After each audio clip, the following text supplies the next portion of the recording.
Hi, this is Tom Malogany for InsideEVs.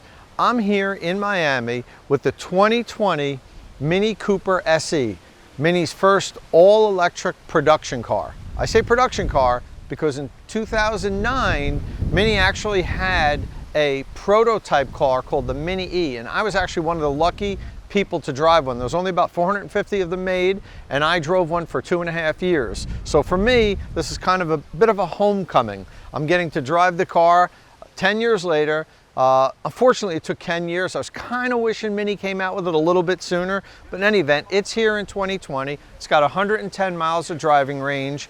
It has the same motor as the BMW i3S, which produces 184 horsepower. So this thing's got some power. It goes 0 to 60 in about 7 seconds. Fun to drive, although I can't really get into that because our driving impressions are embargoed for another week. So unfortunately, I can't really talk about that here. We'll talk about the styling. If you notice, it kind of looks like a regular Mini Cooper, except for these cool plug-like wheels.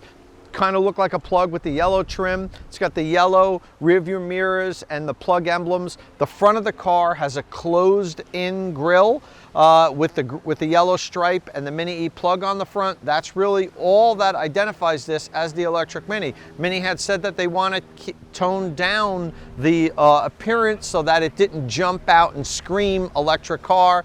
They were afraid that some of their customers might not like that, so they actually have these little subtle things. It kind of blends in with any other Mini, but if you look close, you'll see that it's an electric car.